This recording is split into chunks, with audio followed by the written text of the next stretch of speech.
Sumpah Pemuda? Sudah. Masih ingat? Masih. Ingat dan memang harus selalu diingat ya. Sebagai pemudi Indonesia kita harus tahu kepada teks Sumpah Pemuda. Kalau tidak tahu maka tidak diakui sebagai generasi Indonesia. Ya, coba dibacakan. Sumpah Pemuda. Pertama, kami putra dan putri Indonesia mengaku bertumpah darah yang satu tanah Indonesia.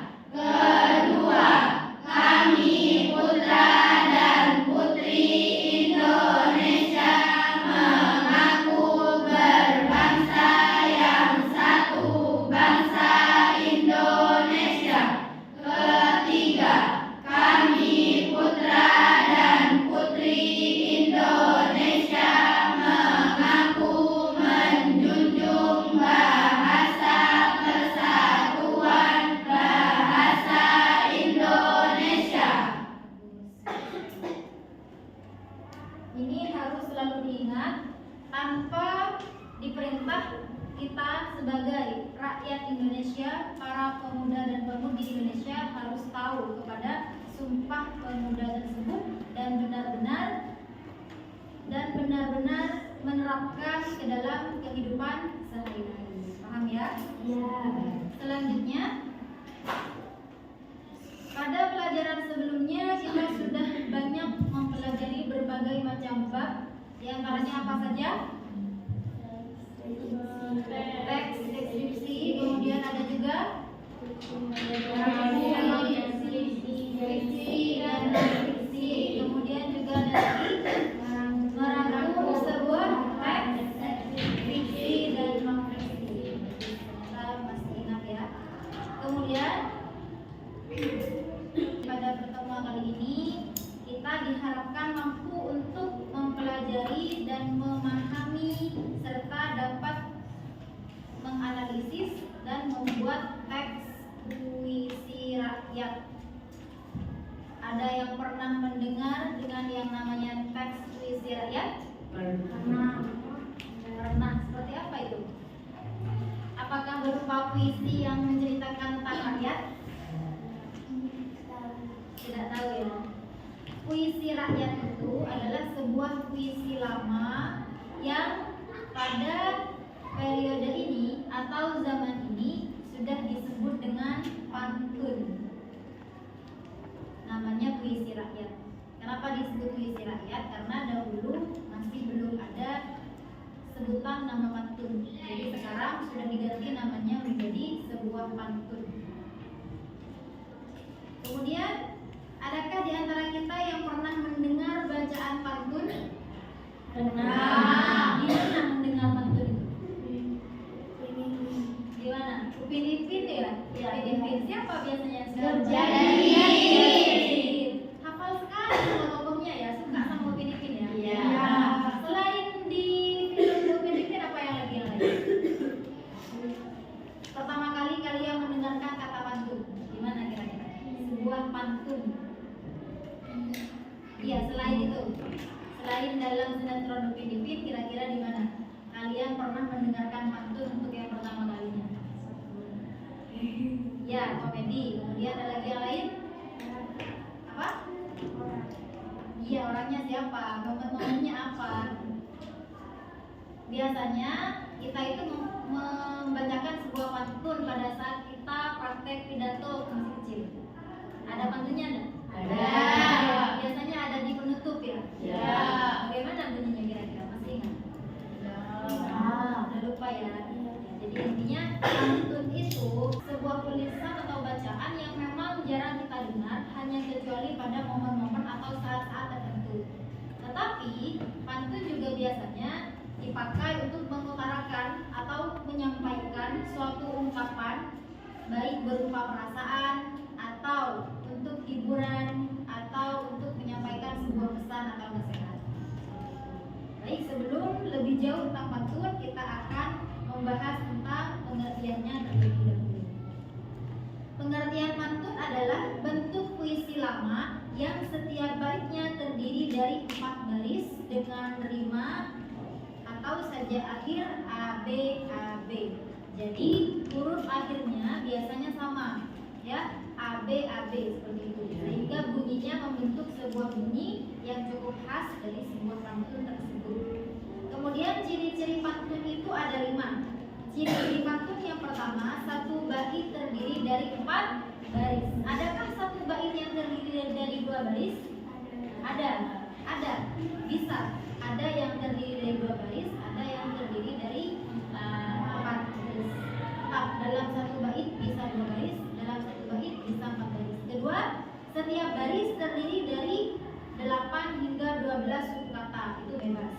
Selanjutnya nomor 3, baris pertama dan kedua adalah sampiran. Maksudnya itu adalah sebuah kata-kata yang memang tidak ada maknanya untuk yang baris pertama dan kedua. Kemudian yang keempat, baris ketiga dan keempat adalah berupa isi dari pantun tersebut. Kemudian yang kelima, memiliki rima atau saja akhir A, B, A, B atau A, A, A, semua keempatnya bisa. Yang terpenting adalah berupa sampiran dan berupa isi. Paham ya? 2 baris pertama berupa sampiran atau kata-kata yang memang tidak ada maknanya atau kata-kata sehari-hari atau berupa benda dan lain-lain. Kemudian 2 baris terakhir itu berupa isi dari pantun tersebut. Selanjutnya, struktur puisi. Baris pertama dan kedua bagian pengantar yang biasanya berupa frasa tentang alam atau kehidupan sehari-hari. Bagian ini tidak berhubungan langsung dengan maksud pantun, hanya kata-kata bebas, kata-kata apa saja ya. Kemudian baris yang ketiga dan keempat, bagian ini yang menyampaikan pesan atau amanat atau maksud sesungguhnya dari pantun tersebut seperti yang sudah dijelaskan barusan. Kemudian di sini pernah ada yang mendengar lagu Indung-Indung? Benar. Dari mana? Daerah mana itu lagu itu? Daerah mana? Dari daerah Kalimantan Timur. Siapa yang hafal? Kinan.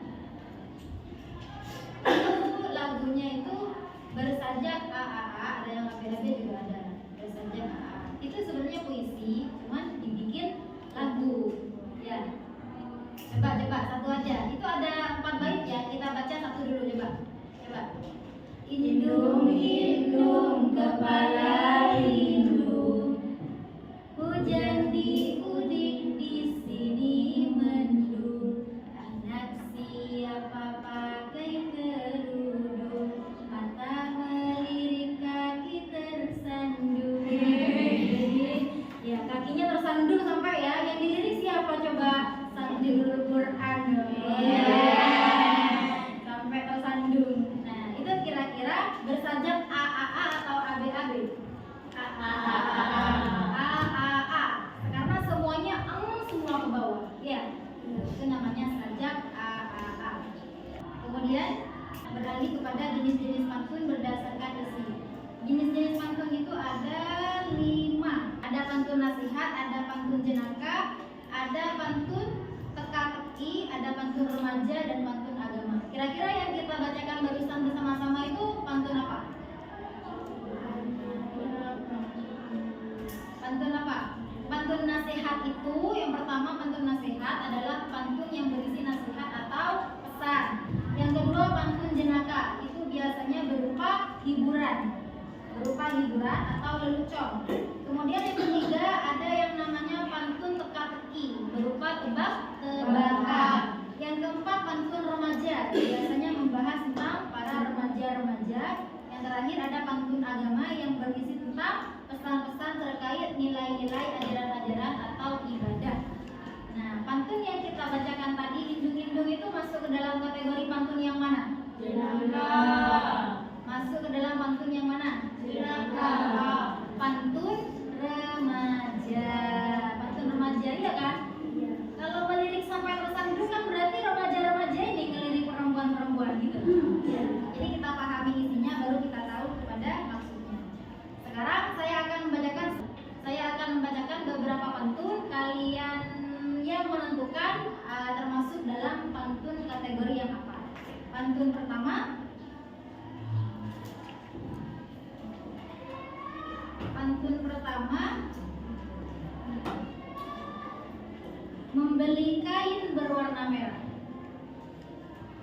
untuk membuat baju dan kemeja. Waktu tidur kepalanya di bawah, waktu bangun tergantung saja. Kategori pantun apa? Kategori pantun apa? Pantun apa? Itu ada isinya nggak? Paham nggak kamu sama artinya? Berarti pantun teka-teki, bagus. Kira-kira apa jawabannya? Coba satu kali lagi saya bacakan ya.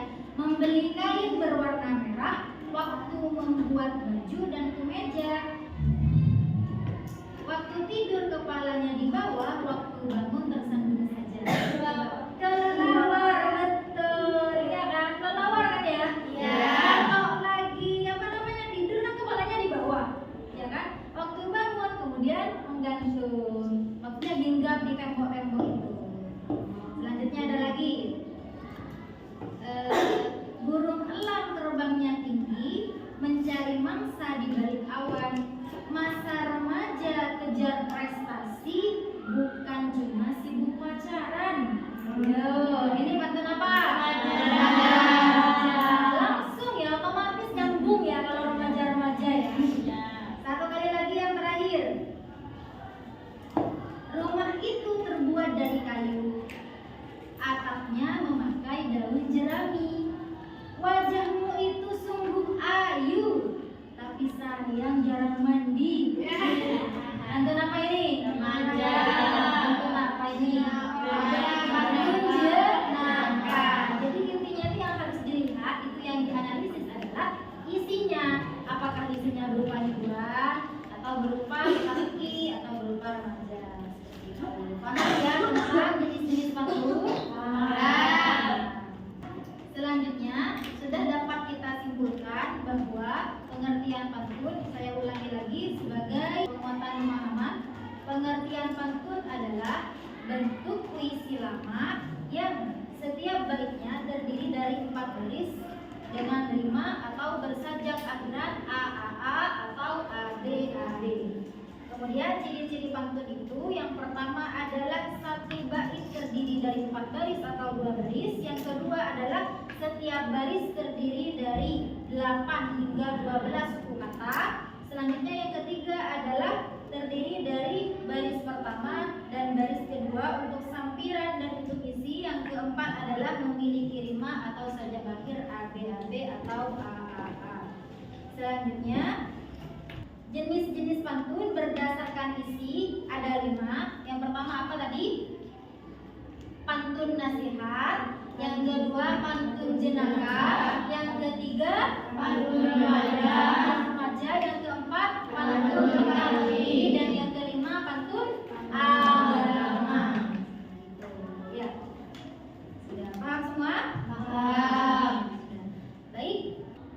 Untuk pertemuan selanjutnya kita akan membuat sebuah pantun. Jadi kalian persiapkan sebuah pantun, setiap satu orang satu pantun untuk kemudian dibacakan satu persatu oleh orangnya masing-masing ya. Jadi pertemuan selanjutnya kita akan membacakan sebuah pantun hasil karya kita sendiri. Masing-masing satu orang satu pantun. Bisa ya? Bisa. Kita siapkan untuk minggu depan. Jadi kalau sudah siap nanti akan dibacakan satu persatu. Baik, sebelum ditutup ada yang perlu ditanyakan? Ada ya, sudah paham semua terkait materi pantun? Iya. Sudah. Baik. Beli buah nanas campur ceri, enak dimakan bersama kekasih. Cukup sudah pelajaran hari ini, saya ucapkan terima kasih. Silakan dibaca lagi. Bismillahirrahmanirrahim. Subhanakallahumma wa bihamdika asyhadu an la ilaha illa anta astaghfiruka wa atubu ilaik. Adada qalbihi wa ridha nafsihi wa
Jungle.